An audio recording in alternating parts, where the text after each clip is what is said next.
Hi, I'm Mayor Kim Carr. One of the things that I love about Huntington Beach is that even though we're a community of over 200,000 residents, we still maintain that small beach town vibe. We still maintain that small beach town vibe. We still maintain that small beach town vibe. Small beach town vibe. Small beach town vibe. Small beach town vibe. Small beach town vibe. Small beach town vibe. Small beach town vibe. Small beach town vibe. And we know what it means to come together as a community and care for one another. Next, I'd like to revisit the proposal by Ms. Mosier, the last council meeting. So I brought something. I brought a gift for you, actually for 6 of you. I didn't bring one for you, Councilman Peterson, because I think you probably carry one and have one. It's a pocket constitution.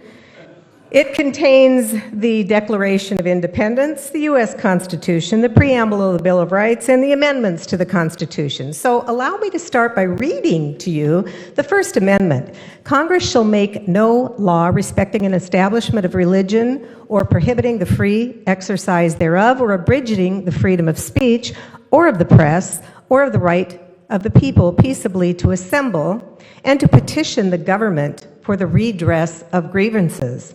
So I listened to Ms. Mosier as well as Carr and Bolton's comments from the last meeting, and it was abundantly clear to me that there is a deliberate assault on the citizens who disagree with council. Now let me repeat that, disagree. Remember that little phrase in the First Amendment, the redress of grievances? Myself and dozens of others who have come to this podium over the past 2 years to redress grievances with your votes, with your actions, with your comments, with your positions as elected, I'm sorry, you weren't elected, you were anointed, but as elected officials to 6 of you, labeling citizens as conspiracy theorists, profiling citizens as spreading disinformation or hate speech, when we are practicing our First Amendment right to address grievances, is an attack on the citizens.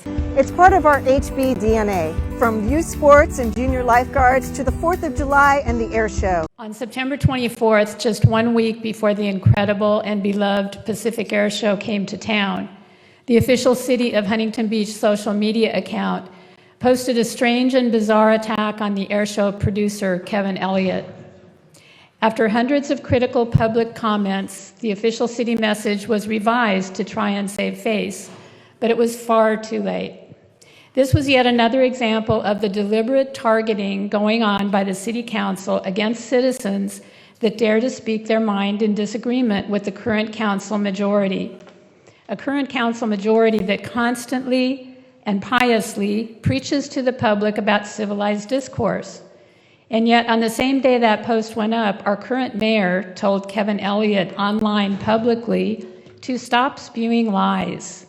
Is that the kind of civilized behavior you are now endorsing? We're really disappointed when this council voted 6-1 to cut off crucial financial support for this beloved event.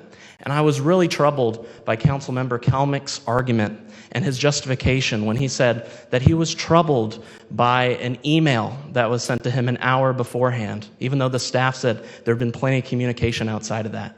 That's an expensive email. Let it be remembered, God forbid, if we lose the air show, let it be remembered that it was because of Dan Calmack's $150 million email.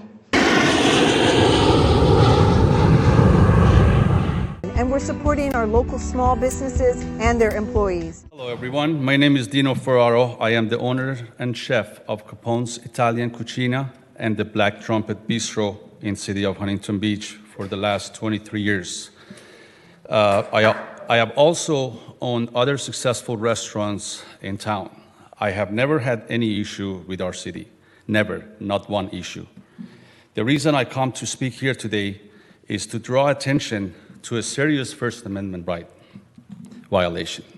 On August 1st of 2022, I partnered up with our elected city attorney, Michael Gates, to have a meet and greet event to discuss our city issues and also support small businesses like my own businesses in our community. Unfortunately, Shortly after the event, I received several calls from our city code enforcement office, in particular Ms. Menendez, complaining to me that I am in violation of city outdoor dining ordinance, even though businesses like mine have had outdoor dining due to COVID for the last 2 years. In fact, my restaurant neighbors to my right, to my left at Capone's, they also have tables and chairs set up outside. Yet now suddenly, after I allow political event at Capone's, I am being held in violation of a very program that our city has hosted and encouraged for nearly 2 years, outdoor dining. I learned that these complaints were coming from our city workers and members of the public because I allowed Mr. Gates to have his political event at my restaurant on August 1st. This is a tragedy that the city would engage in selective suppression and punishment of free speech while allowing other neighboring restaurants and downtown restaurants all over our town to have outdoor dining. But Capone's cannot because I had Mr. Gates' event. I'm calling on the city to cease this harassing and punitive activity in violation of my free speech. I will not allow this to continue. Government cannot violate free speech in assembly, including this one. Thank you. And we're supporting our local small businesses and their employees. The reason I'm here today is on behalf of the Corner Market Bakery. They are one of the few things in Huntington now that has our values, our sleepy Huntington hometown family-run market. The worst is our code enforcement manager, who is complicit in acting in tandem with Dan Calmack to harass historical property owners. After this, admitting he had no knowledge of historic property enforcement. The nefarious actions of Dan Calmack show he has been acting as a conduit, providing direct access to code enforcement on behalf of a political donor, videotaping small businesses and providing video to code enforcement for immediate action now requires Dan Calmack to take full ownership of his relationships with those behind his despicable actions and demand he issue a full disclosure statement. This trail of deception runs deep. I find it ironic that Dan Calmack attended only one of the 9 sessions of the Citizens Advisory. He attended the code enforcement session. How fitting.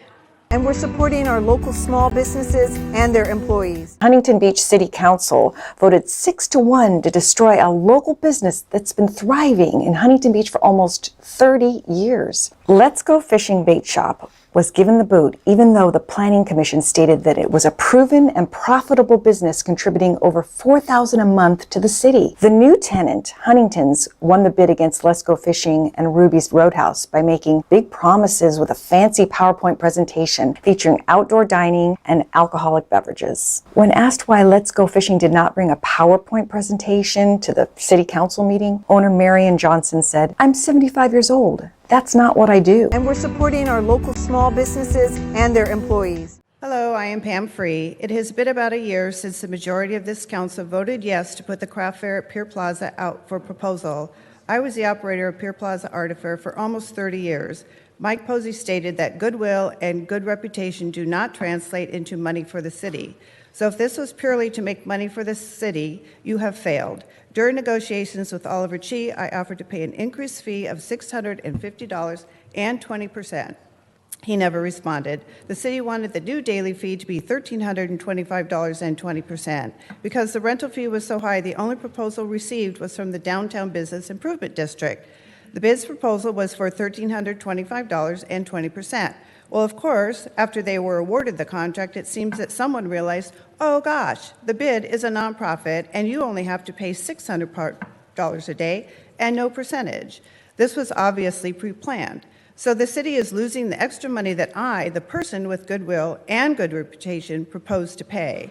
If your intent was to hurt me because I am Casey McKeon's mother, you failed. I was ready to retire, but I did not due to concern for the artist. I had a full event with 56 artists and a wait list. The current operators have doubled the vendor fees. If your intent was to put all but approximately 15 of those artists out of work and struggling to support themselves, you have succeeded. Those artists cannot afford the increased fee. That is over 42 people that have lost their income. Do you understand that you are responsible for their hardship? Kim Carr and Natalie Mosier are the downtown bid liaisons. 2 council meetings ago, Kim Carr stated that everything was great at the craft fair. Actually, on average, only 30 vendors now participate. Do you consider that great? 40% or more of those vendors sell jewelry. This is allowed because management can't get other vendors. Do you consider that great? Because business has not been good, the management told the vendors that 30% of their merchandise can be commercially made, bought and resold, not made by the artist in the booth, which was never allowed the last 30 years. That puts them in direct competition with the downtown merchants and is a huge breach of their contract. Do you consider that great? The vendors are set up outside the boundary lines every week, another breach of contract. Do you consider that great? Dan Calmack's friend, Mr. Bixby, was at my event for days taking photos and reported a code violation, claiming we are outside of our boundaries. What Oliver Chi told Mr. Bixby is that those new boundaries are put in place by the fire department and the city to allow us to space the tents apart during COVID so we could safely reopen. Where is Mr. Bixby now? How about a four-quarter tent blowing onto Coast Highway? Is that great or poor management? The increased fees and insurance requirements are keeping first-time artists away. Do you consider that great? I hear there is a lack of full-time supervision. Again, do you consider that great? And we're supporting our local small businesses and their employees. How many local businesses will be displaced and shut down when high-density developers come knocking on the landowner's door with bags full of cash because they can build vertically? How will that devastate our small business economy and sales tax revenue? My teammates, Gracie Vandermark, Tony Strickland, and Pat Burns commit that if we are lucky enough to earn your vote and be elected to city council, on day one, we will unleash Michael Gates to use whatever tools still remain to appeal these fraudulent high-density mandates. Thank you, everyone. Is that the new normal? Weaponizing code enforcement policies to punish citizens that you disagree with politically? But to find out a small business owner is being harassed? Are you kidding me? The thing I love about Huntington Beach is when I run in the morning, I see all these American flags. I see LGBTQ flags. I see gay pride flags. I see all kinds of flags. That's called freedom. When did we forget about that? I cannot believe that a city that I live in, that I love, is harassing a small business owner. These are our friends and our neighbors. We all know people here in Huntington Beach that are hurting right now. What we're asking is simple. We, the people of the United States, in order to form a more perfect union, establish justice, ensure domestic tranquility, provide for the common defense, promote the general welfare, and secure the blessings of liberty, do ordain and establish this Constitution for the United States of America. That is the first sentence on the Constitution, the very same Constitution every member on this stage over here swore to uphold. And if I remember correctly, Ms. Carr stood here last month to proclaim October is anti-bullying month, if you guys didn't recall. But you know what? We're going to go ahead and have our very own member by Dan Calmack, useless city council member, going ahead and actually pushing the corner bakery, the corner market that we all love and support. It is beneath this city that this is exactly why this recall is happening. You are not for the people, you are no longer by the people, and pretty soon you'll be representing only yourselves. Thank you.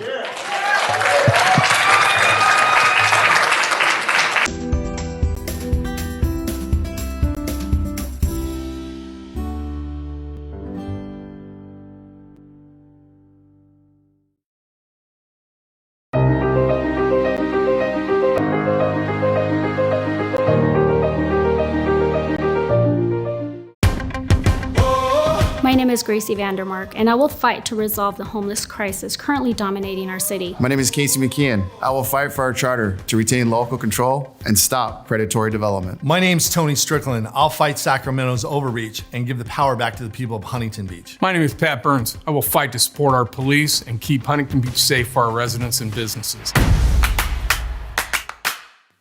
I am a business owner, a former finance and planning commissioner, but most importantly, I am a mother and a grandmother committed to keeping our city safe. I'm a business owner, former finance commissioner, and third-generation Huntington Beach native committed to protecting the city that I love. I'm a business owner, finance commissioner, former senator and assembly member, and I'll hit the ground running for our wonderful city. I'm a retired police officer and community service commissioner. My life has been committed to service, and I'm willing to fight to protect our quality of life.